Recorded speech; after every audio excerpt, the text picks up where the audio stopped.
Assalamualaikum.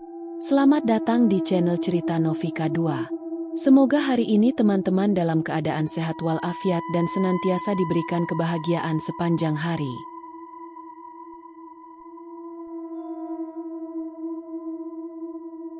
Langit malam menggantung kelabu di atas ruas tol Trans Jawa yang panjang dan sepi.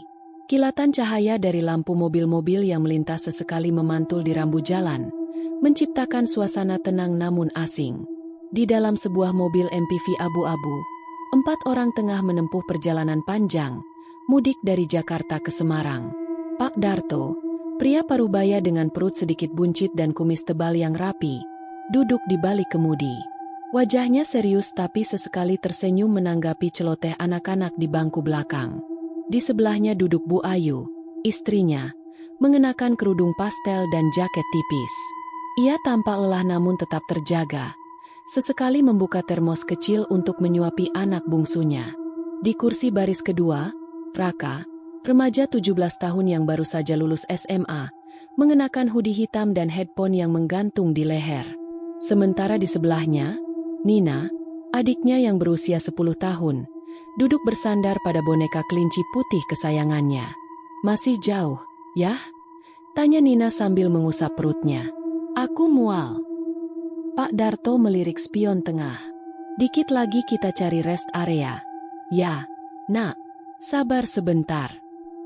Kayaknya kita bisa berhenti di KM 79. Ujar Bu Ayu sambil membuka aplikasi peta di ponselnya. "Ada rest area kecil di sana. Lumayan buat buang air sama ngopi bentar." Pak Darto mengangguk, lalu menyalakan lampu sein kanan, bersiap keluar ke jalur lambat. Waktu menunjukkan pukul 1.13 dini hari. Rest area KM 79 muncul di tengah gelap seperti pulau kecil yang terasing. Tak banyak kendaraan di sana, hanya satu truk logistik dan sebuah sedan tua yang tampaknya sudah lama terparkir. Lampu taman menyala redup, dengan beberapa tiang sudah miring. Cahaya kuning keemasan dari gedung kecil di tengah area masih terlihat, menandakan tempat itu masih aktif, atau setidaknya begitu yang mereka pikir. Pak Darto memarkir mobil di dekat toilet umum. Mesin dimatikan.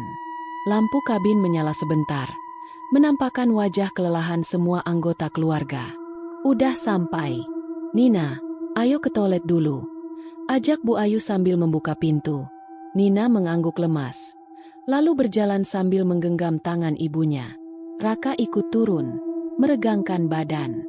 "Kayak gak ada orang ya, yah?" ucap Raka sambil melihat sekitar. Pak Darto mengangguk pelan. "Sepi banget, ya, mungkin karena udah dini hari." Mereka mulai menyusuri area, melewati deretan bangku taman yang mulai berlumut, papan petunjuk yang sebagian hurufnya hilang, dan rumput liar yang tumbuh di sela-sela trotoar. Meski tampak seperti rest area pada umumnya, suasana tempat itu aneh. Bukan sekadar sepi, tapi seperti tidak tersentuh kehidupan. Tidak ada suara jangkrik, tidak ada angin, bahkan suara kendaraan di jalan tol pun seperti meredam entah kemana. Raka berhenti di depan mesin penjual minuman otomatis yang terlihat rusak. Layar monitornya berkedip, memantulkan cahaya samar ke wajahnya. Saat ia mendekat, mesin itu menyala sendiri, menunjukkan menu pembelian meski tak ada listrik yang jelas terlihat. Gumamnya. "Serem juga nih tempat." Sementara itu, di dalam toilet wanita, Bu Ayu membimbing Nina ke bilik paling bersih yang bisa mereka temukan. Lampu di dalamnya berkedip-kedip. Cat dinding mengelupas. Di cermin wastafel, bayangan Nina terlihat bergerak lebih lambat daripada tubuhnya sendiri. Bu Ayu tak menyadarinya, tapi Nina menatap cermin dengan mata membesar. "Mama," bisik Nina, "itu bukan aku." Bu Ayu berbalik, namun yang terlihat hanyalah pantulan mereka berdua di cermin. Tapi bayangan Nina tersenyum, sementara Nina yang asli menatap dengan wajah pucat. Setelah semua kembali ke mobil, Pak Darto memutuskan untuk beristirahat sejenak. "Yuk kita tidur bentar aja. Setengah jam cukup, abis itu kita lanjut," ujarnya. "Tempat kayak gini bikin gak nyaman." "Yah," kata Raka pelan. "Kayak enggak biasa aja." Bu Ayu mengangguk, tapi Nina udah ngantuk berat. "Kita semua juga." Akhirnya mereka mengunci mobil, memiringkan kursi masing-masing, dan mencoba tidur dalam keheningan yang terasa tidak alami. Lampu-lampu rest area meredup pelan. Kabut tipis mulai turun dari arah bukit kecil di belakang bangunan utama. Jam digital di dashboard menunjukkan pukul 2 waktu Indonesia Barat. Di kejauhan, terdengar suara seperti lonceng besi kecil berdentang, dan dari sudut gelap di belakang gedung toilet, seseorang sedang berdiri, diam, menatap ke arah mobil mereka. Udara dini hari menusuk kulit. Meski jam menunjukkan pukul 2.15 dan cuaca luar seharusnya hangat karena perjalanan mereka di musim kemarau, rest area KM79 terasa seperti dunia yang lupa dipanaskan oleh matahari. Kabut tipis mulai menghalangi pandangan. Pohon-pohon di pinggir rest area berdiri diam, seolah membeku. Angin tak berembus, dan udara tercium aneh, seperti campuran besi, tanah basah, dan sesuatu yang sudah lama membusuk. Di dalam mobil, mereka masih berusaha tidur. Tapi satu persatu, keanehan mulai datang, bukan sebagai kejadian besar, tapi hal-hal kecil yang terasa tidak pada tempatnya. Nina kembali terbangun. Wajahnya pucat, matanya berat. "Ma, perutku sakit lagi." Bu Ayu bangun setengah sadar dan membuka pintu mobil. Seketika tubuhnya disergap udara dingin yang tak wajar. Ia langsung memeluk tubuh Nina. "Ya Allah, kok dingin banget?" gumamnya. Nafasnya keluar seperti asap. Mereka berjalan ke arah toilet wanita. Lampu di sepanjang jalan berkedip pelan. Bangunan toilet masih berdiri kokoh, namun cat dindingnya mulai mengelupas. Lantai di depan pintu dipenuhi dedaunan kering dan lumpur beku. Begitu masuk, bau pesing dan apek langsung menyambut. Di dalam, Nina memilih bilik ketiga dari ujung. Saat sedang mencuci tangan, ia memandangi cermin besar yang retak di sisi kanan. Refleksinya terlihat, tapi ada sesuatu yang berbeda. Bayangan di cermin tidak mengikuti geraknya. Saat Nina menunduk, bayangan itu menatap langsung padanya. Saat ia memiringkan kepala ke kiri, bayangan itu justru tersenyum, dengan mata berwarna hitam legam. Nina menjerit. Bu Ayu langsung mendekat, memeluknya. "Kenapa, sayang?" Nina menunjuk ke cermin. Tapi bayangan itu kini normal kembali. "Sumpah, Ma, itu tadi bukan aku," isaknya. Bu Ayu mengangguk, mencoba menenangkan, meski dadanya ikut berdebar keras. Ia melihat ke cermin, dan untuk sesaat, ia merasa ada bayangan lain di balik pintu bilik paling ujung, padahal pintu itu setengah terbuka dan gelap. Sementara itu, Raka tak bisa tidur. Ia keluar mobil untuk meregangkan badan. Udara dingin membuatnya menarik resleting jaket sampai dagu. Ia berjalan ke arah musola kecil di sisi kiri rest area. Bangunannya tua, dindingnya mulai ditumbuhi jamur dan rumput liar. Tidak ada cahaya di dalam. Ia ingin wudhu, tapi pancuran air tidak mengalir. Tiba-tiba, terdengar suara tawa. Pelan, cekikikan, seperti suara anak kecil. Atau justru bukan anak kecil? Raka membeku. Ia menoleh ke arah belakang musola. Dari balik dinding, ia melihat bayangan seseorang sedang mengintip. Tingginya tidak lebih dari 150 cm. Tubuhnya kurus, rambutnya panjang dan menutupi wajah. Siapa itu? Raka mencoba menegur, walau suaranya nyaris tidak terdengar. Tawa itu terdengar lagi. Kali ini lebih dekat. "Hehehe." Ia melangkah mundur, lalu berlari kembali ke arah mobil tanpa menoleh. Ketika Bu Ayu dan Nina kembali ke mobil, dan Raka menceritakan bahwa ia juga merasa tidak enak, Pak Darto mencoba mengalihkan suasana. "Udahlah, kita lapar kan? Tuh, kayaknya ada kantin yang masih buka di ujung sana," ujarnya sambil menunjuk bangunan kecil dengan cahaya lampu redup. Keluarga itu berjalan bersama ke arah kantin rest area. Sebuah bangunan semi permanen dengan kaca buram dan pintu kayu. Di dalam, seorang pria tua berdiri di balik etalase makanan. Ayo masuk aja," kata Pak Darto. "Lumayan makan mie atau kopi hangat." Namun sejak awal, tidak ada suara dari si penjual. Ia hanya menatap mereka satu persatu. Senyumannya lebar, kaku, dan matanya kosong. "Pak, ada kopi nggak?" tanya Bu Ayu. Penjual hanya mengangguk. "Mie instan?" tanya Pak Darto. Penjual mengangguk lagi, tapi tidak pernah berbicara. Saat ia membalikkan badan untuk membuatkan pesanan, wajahnya sempat terlihat dari pantulan kaca etalase. Dan senyumnya tidak hilang, tetap terpatri, seolah wajahnya tidak bisa berubah.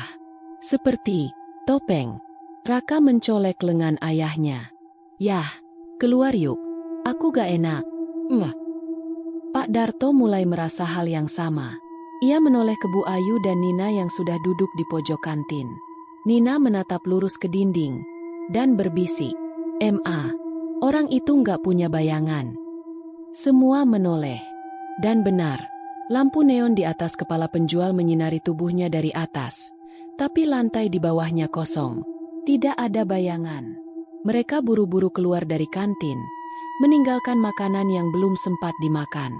Penjual itu hanya diam. Senyumnya tak berubah saat pintu ditutup. Begitu mereka sampai di mobil, kabut semakin tebal. Lampu rest area mulai berkedip pelan. Suara dari arah musola terdengar lagi, seperti langkah-langkah kecil, menari, lalu berhenti. Nina berkata pelan, "Tempat ini bukan buat kita, yah?" Pak Darto menggenggam kunci mobil erat. Tapi anehnya, saat ia mencoba menyalakan mesin, mobil tidak merespons. Langit dini hari menggantung muram, gelap tanpa bintang, dan udara di rest area KM 79 makin lama makin berat. Tidak lama setelah mereka meninggalkan kantin misterius itu dan kembali ke arah mobil, kabut tebal turun begitu cepat, seperti ada sesuatu dari langit yang menyelimuti seluruh tempat dengan tirai abu-abu lembab dan bisu. Awalnya hanya terlihat tipis di sela lampu taman, tapi dalam hitungan menit, kabut itu berubah menjadi dinding tebal yang menelan jarak pandang. Mereka hanya bisa melihat sejauh 2-3 meter ke depan. "Yah, kok kabutnya kayak gini?" tanya Raka pelan. Matanya melirik ke kanan dan kiri. Pak Darto menelan ludah. "Gak tahu. Ini gak biasa. Ayo kita ke mobil sekarang." Mereka berjalan cepat, saling menggandeng. Tapi dalam kepanikan dan kabut tebal itu, suara langkah menjadi gema. Pantulan suara membuat sulit mengenali arah dan jarak.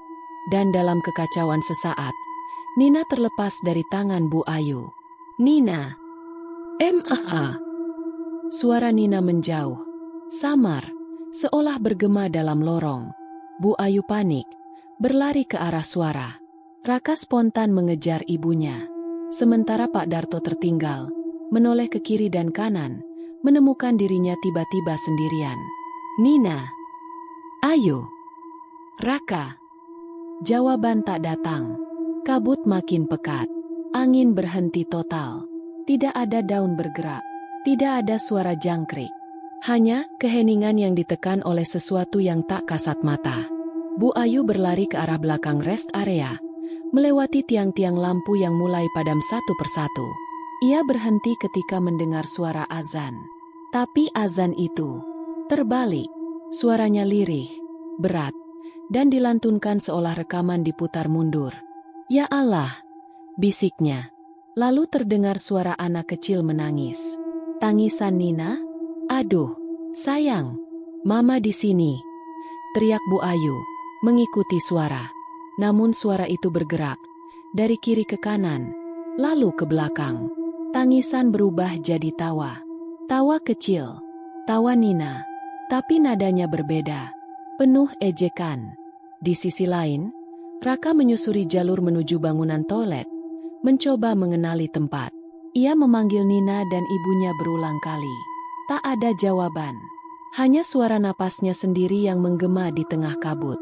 Tiba-tiba, ia melihat bayangan kecil berdiri di dekat tiang bendera. "Nina!" Bayangan itu menoleh. Wajahnya bukan wajah manusia. Matanya hanya 2 lubang hitam. Mulutnya sobek ke pipi. Dari matanya, darah mengalir deras. Raka membeku. Bayangan itu tidak bergerak. Tapi Raka merasa ia diperhatikan. Lalu dengan cepat, sosok itu menghilang di balik kabut. Raka mundur. Dadanya berdebar. Ia jatuh terduduk di dekat trotoar, gemetar sambil memeluk lututnya. Pak Darto berhasil kembali ke tempat parkir mobil. Tapi begitu kabut menipis, ia tertegun. Mobil mereka berubah. Warnanya sudah bukan abu-abu metalik, melainkan seperti karatan, berlumut, dan penuh goresan. Catnya mengelupas. Ban-bannya kempes. Ia mendekat perlahan, menempelkan tangan ke kaca jendela. Di dalam mobil, ada seseorang duduk, tapi bukan Bu Ayu. Bukan anak-anaknya. Sosok itu mengenakan seragam petugas rest area. Wajahnya tidak terlihat jelas, hanya tersenyum dalam diam. Dan tangannya terus melambai. Pak Darto mundur perlahan. Jantungnya berdegup tak karuan. Suara aneh mulai terdengar dari speaker lampu taman, seperti siaran radio tua, berbisik, tak jelas, penuh suara pecah dan dengungan. Nina, di sisi lain, ternyata terjebak di taman bermain kecil di belakang rest area, yang tak mereka lihat sebelumnya.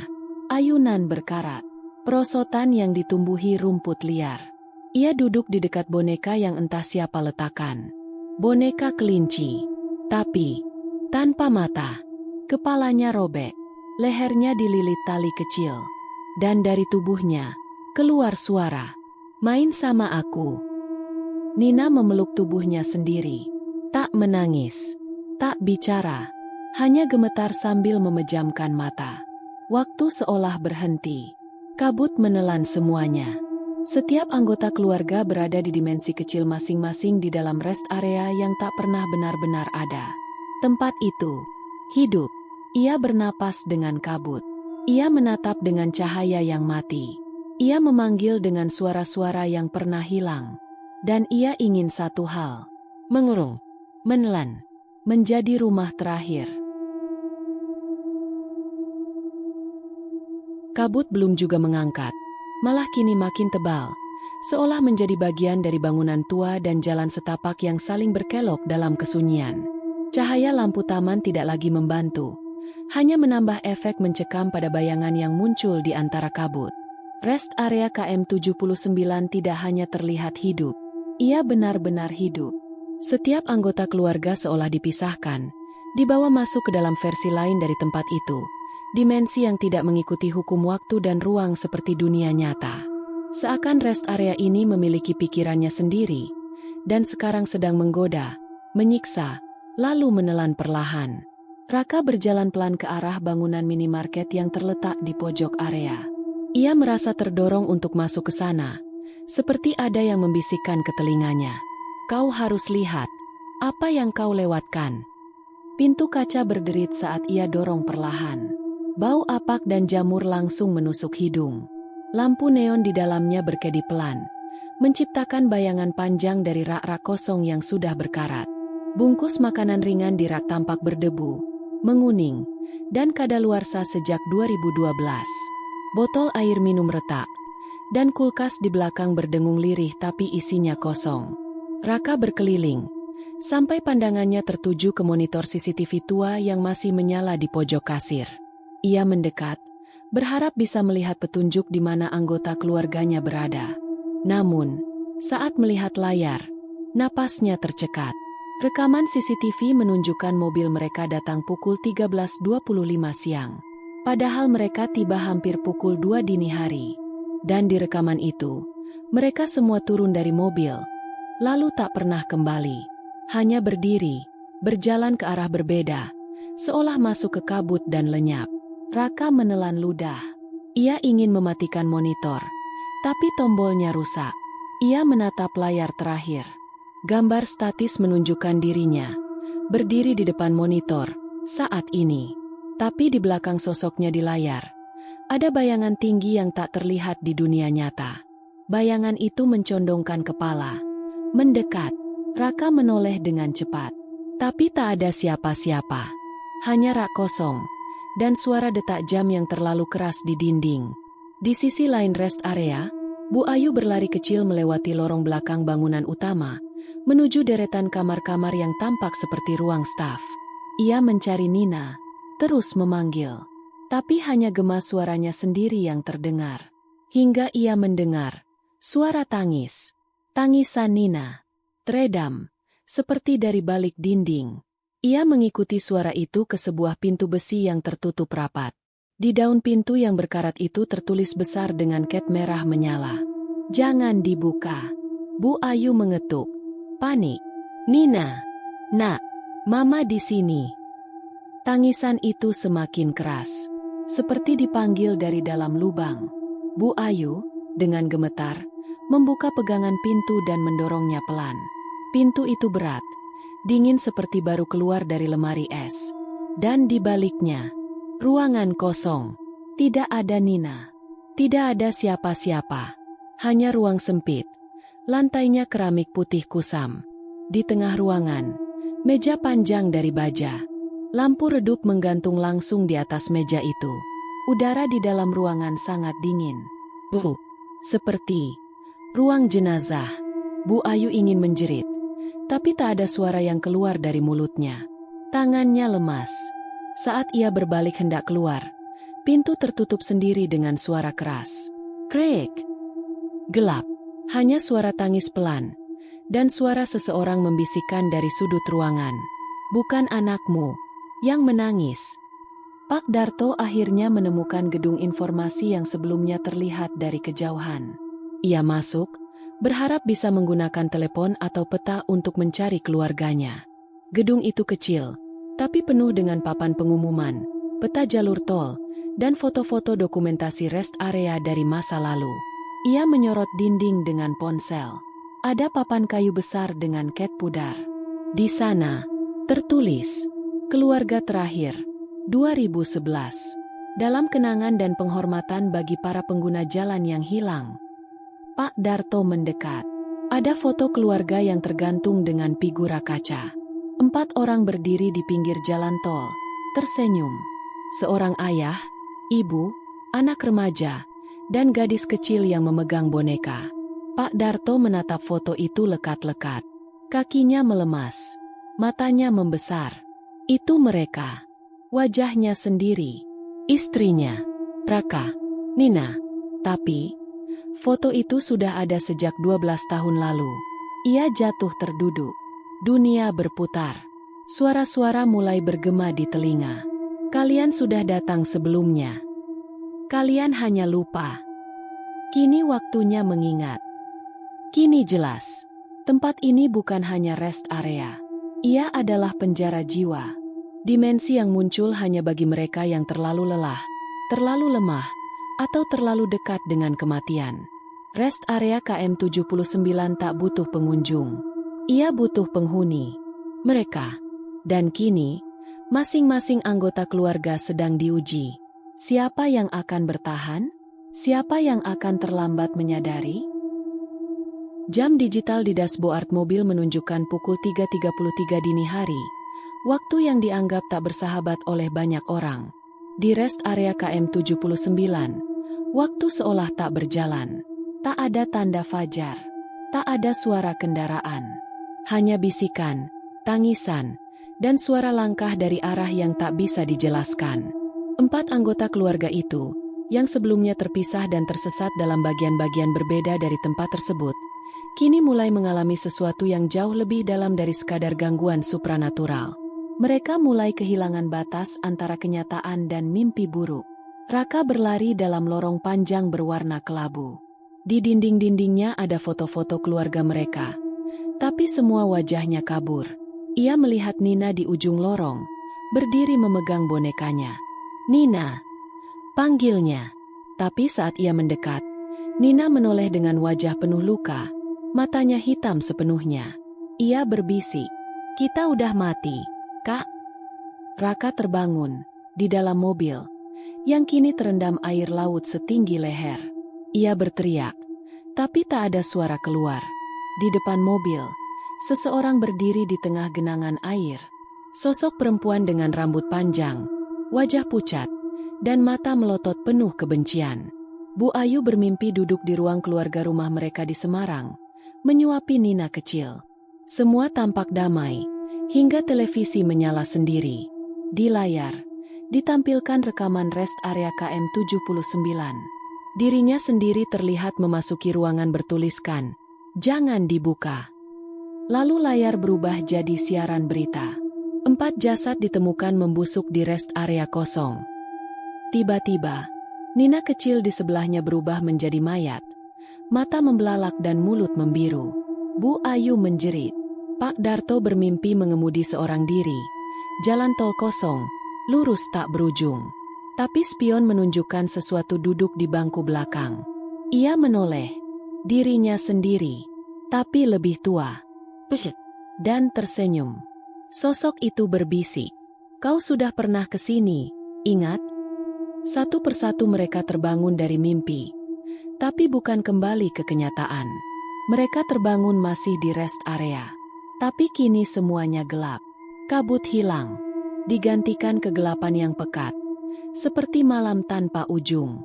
Dan dari kegelapan itu, muncul 2 sosok. Perempuan berambut panjang dengan tubuh yang tak menyentuh tanah. Wajahnya seperti digorok dan dijahit ulang. Darah menetes dari ujung rambutnya. Dan di sampingnya, penjaga rest area. Pria dengan baju dinas. Mata sepenuhnya hitam. Dan senyum lebar tak bergerak. Keduanya melayang. Mendekati mereka dengan langkah tak bersuara. Darah kalian lama tidak ditumpahkan. Waktunya kalian tinggal di sini. Bersama mereka. Sosok-sosok lain mulai muncul di sekeliling mereka. Bayangan-bayangan manusia dengan wajah kosong, lusuh, dan pucat. Penghuni lama. Tumbal sebelumnya. Raka yang berhasil menemukan Bu Ayu dan Nina, menarik mereka menuju toilet utama, tempat pertama mereka berhenti saat datang. Pak Darto datang dari arah sebaliknya. Hampir pingsan karena kelelahan dan panik. Mereka semua bertemu di depan toilet. Masuk, cepat. Teriak Raka. Mereka masuk dan mengunci pintu bersama-sama. Toilet itu kini lebih sempit dari sebelumnya. Lampunya mati. Bau amis menusuk. Suara di luar semakin keras. Seperti puluhan tangan merobek pintu. Klek klek klek klek. Nina menangis dalam pelukan ibunya. Raka berdiri di depan pintu. Tubuh gemetar. Pak Darto menggenggam kunci mobil seperti senjata. Meski ia tahu itu takkan berguna.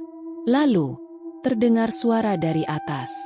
Kalian harus ingat siapa kalian. Dan kenapa kalian bisa sampai di sini. Sumber suara tak jelas.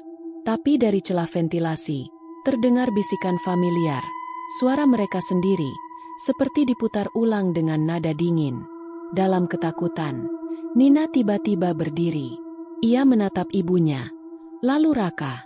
Waktu kita belum habis, tapi kalau tetap di sini, kita bakal tinggal selamanya. Semua terdiam. Rest area ini bukan tempat singgah, lanjutnya. Ini tempat pulang, untuk orang-orang yang lupa pernah mati di sini. Bu Ayu memeluk anaknya. Kita belum mati, Nak, kita masih bisa pulang. Pak Darto menatap pintu, lalu berkata, kalau rest area ini hidup, kita harus buat dia tahu kita belum selesai hidup. Raka mengangguk. Kita lawan. Kita keluar bareng. Dan untuk sesaat, toilet itu hening. Suara di luar mereda. Lampu menyala. 1, 2, 3. Toilet itu menerima keputusan mereka. Sinar matahari menembus perlahan kabut pagi, mengusir dingin yang sepanjang malam membekap tempat itu. Hening. Tidak ada suara-suara ganjil. Tidak ada bisikan. Yang terdengar hanya angin lembut menyapu dedaunan kering dan deru pelan dari kejauhan. Suara ban mobil di atas aspal tol. Dan di tengah lahan kosong itu, 4 tubuh manusia terbaring diam, seperti telah ditidurkan oleh sesuatu yang lebih tua dari malam, lebih tua dari waktu. Pukul 6.15, sebuah mobil patroli jalan tol melintas lambat di sisi bahu jalan dekat KM 79. 2 petugas, Pak Ujang dan Arif, sedang menjalankan pemeriksaan rutin pasca malam mudik. Pak, itu apa? Tanya Arif sambil menunjuk ke area rumputan tak jauh dari jalur keluar yang sudah ditutup. Pak Ujang memberhentikan mobil. Mereka turun dan berjalan menyusuri tanah yang agak becek. Dan di sana, mereka menemukan seorang remaja pria, tergeletak di bawah pohon, mengenakan hoodie hitam lusuh dan celana jeans yang kotor. Wajahnya pucat, tapi masih bernapas. Itu Raka. Tak jauh dari sana, Di jalan setapak menuju jalur keluar yang sudah ditutup total, mereka melihat anak perempuan duduk bersandar pada tiang rambu, memeluk boneka kelinci lusuh. Matanya terbuka, tapi tatapannya kosong. Itu Nina. Di bawah bangku kayu tua yang separuh tertutup semak dan nyaris tak terlihat dari jalan, Bu Ayu tertidur dalam posisi meringkuk, jaketnya basah oleh embun. Dan di tempat paling mencolok, di atas bahu jalan yang mengarah ke semak-semak, sebuah mobil MPV abu-abu terparkir dengan jendela berembun dari dalam. Di balik kemudi, Pak Darto masih duduk, seolah tertidur. Satu persatu mereka dibangunkan. Keadaan mereka stabil, meski kebingungan dan syok ringan. Petugas langsung mengevakuasi mereka ke pos darurat. "Pak, kami tadi di rest area," ucap Raka pelan. "Rest area? Di mana?" tanya Pak Ujang sambil menatap peta kecil di dashboard. "Yang di KM 79. Kami singgah tadi malam terus." Suara Raka terputus. Pak Ujang saling pandang dengan arif. "Mas, rest area KM 79 itu udah ditutup. Udah lama." "Enggak mungkin. Kami masuk ke sana. Ada toilet, minimarket, kantin kecil, mushola. Maaf, tapi tempat itu kosong. Gak ada bangunan apa-apa. Sejak 2011, tempat itu ditutup. Ada satu keluarga yang hilang saat mudik. Sejak itu, proyeknya dibatalkan. Lokasinya sekarang lahan kosong aja." Pak Darto dan Bu Ayu duduk bersisian di pos jaga, dibungkus selimut tipis. Nina di pangkuan ibunya. Dia memeluk bonekanya. Raka menatap ponselnya, membuka galeri. Semua foto dari perjalanan mereka ada. Sampai jam 1.13 dini hari, saat mereka turun dari mobil. Setelah itu, tidak ada foto rest area. Tidak ada rekaman. Bahkan video pendek yang biasanya ia buat saat di jalan, hilang. Bu Ayu gemetar. "Aku lihat pintu. Bertuliskan, jangan dibuka. Tapi aku buka. Di dalamnya dingin seperti ruang mayat. Dan aku lihat foto kita, tergantung di dinding." Tambah Pak Darto lirih. Raka menggeleng. "Tapi itu mimpi, kan?" Petugas tak menjawab. Mereka hanya menatap ke arah semak-semak tempat keluarga itu ditemukan. Sebelum meninggalkan lokasi, Raka meminta satu hal, melihat kembali tempat mereka berhenti semalam. Mobil patroli pelan-pelan berjalan kembali menuju area itu. Dan saat mereka tiba di titik yang sama, tak ada rest area, tak ada bangunan toilet, tak ada mushola, tak ada papan petunjuk. Hanya lahan kosong penuh semak, tiang lampu berkarat, dan sisa-sisa pondasi tua yang sebagian sudah ditelan tanah. Namun, di ujung area yang nyaris tertutup rumput liar, Nina berjalan perlahan ke sebuah kursi semen kecil. Ia menunjuk ke bawah. Di sana, tertancap plat besi karat, nyaris tak terbaca, hanya beberapa huruf tersisa. RGA, HIR, 2011, KM 79. Mereka tak pernah benar-benar ingat semua yang terjadi malam itu. Tapi mereka juga tak pernah bisa melupakannya. Hidup kembali berjalan. Setidaknya, begitu yang tampak di permukaan. Setelah kejadian di KM 79, keluarga Pak Darto pulang ke rumah mereka di Semarang dengan tubuh utuh tapi jiwa yang entah tertinggal di mana. Tidak ada luka fisik, tidak ada bukti yang bisa dipegang, tapi sesuatu mengikuti mereka. Sesuatu tetap tertinggal. Hari-hari mereka tidak pernah lagi benar-benar normal. Beberapa hari setelah kepulangan, Nina mulai berubah. Gadis kecil yang biasanya ceria, kini lebih sering menyendiri. Ia duduk di lantai kamar, mencoret-coret buku gambarnya selama berjam-jam. Bu Ayu awalnya mengira Nina hanya butuh waktu untuk memulihkan diri. Tapi saat ia membuka buku gambar Nina, tubuhnya langsung merinding. Setiap halaman dipenuhi gambar bangunan yang sama, toilet, mushola, kantin kecil, dan papan petunjuk dengan tulisan KM 79. Bahkan gambar kabut, mobil mereka, dan sosok perempuan tinggi dengan rambut panjang dan wajah penuh luka. "Sayang, dari mana kamu tahu ini?" tanya Bu Ayu gemetar. Nina menjawab tanpa menoleh. Suaranya datar. Dia bilang, aku harus terus ingat tempatnya. Biar nggak hilang. Sementara itu, Raka pun mengalami gangguan yang tak bisa ia jelaskan. Ponselnya, setiap jam 3 pagi, menyala sendiri dan memutar rekaman azan. Tapi azan itu terbalik. Bukan hanya suaranya, urutan ayatnya pun terbalik. Dan setiap kali ia mencoba mematikan ponsel, layar berkedip, memperlihatkan wajahnya sendiri. Tapi dalam suasana gelap dan berlatar bangunan rest area, ia mencoba menghapus rekaman itu, mengganti ponsel, bahkan reset ulang. Tapi rekaman selalu muncul kembali. Seolah ponsel itu mengingat lebih baik dari dirinya sendiri. Suatu pagi, saat Pak Darto sedang membersihkan mobil yang sudah tak digunakan sejak kejadian, ia menemukan sesuatu di dashboard mobil bagian dalam. Sebuah kertas lusuh, terlipat 2. Ia buka perlahan. Sebuah brosur. Selamat datang di rest area KM 79. Istirahat yang tak akan terlupakan. Foto di brosur menampilkan bangunan rest area yang sama persis seperti yang mereka lihat malam itu. Bahkan dengan logo rest area lama yang menurut berita, telah diganti sejak tahun 2010. Masalahnya, Pak Darto yakin benar, ia sudah membuang semua barang dari perjalanan kemarin. Mobil bahkan sudah dibersihkan oleh bengkel cuci uap. Namun kertas itu ada di sana, segar, seolah baru diletakkan.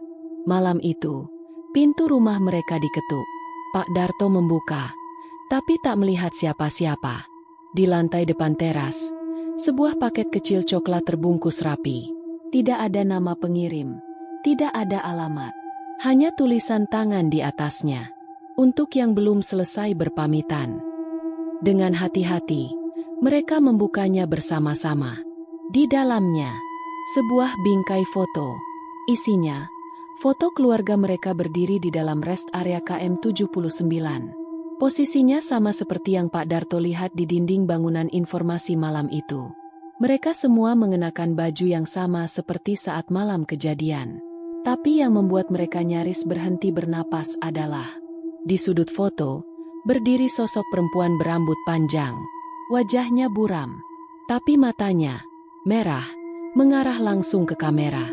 Malam semakin larut. Di kamar Raka, ponsel kembali menyala. Kali ini tanpa suara. Hanya satu notifikasi. KM 79 ingin mengucapkan terima kasih atas kunjungannya. Di ruang tamu, Bu Ayu menemukan gambar Nina tergeletak di meja. Gambar sebuah mobil, tenggelam di dalam kabut. Di garasi, Pak Darto mendengar ketukan pelan dari dalam mobil. Saat ia mendekat, tak ada siapa-siapa. Hanya embun dingin di kaca jendela, dengan jejak tangan kecil menempel dari dalam. Rest area itu mungkin sudah ditutup, tapi tempat yang pernah hidup, tak benar-benar mati. Apalagi bila ada yang belum pamit. Jadi kalau kau berkendara malam hari, dan mulai mengantuk, dan kabut mulai turun, jangan berhenti di tempat yang kamu pikir ada. Karena tak semua tempat istirahat menyediakan jalan untuk kembali.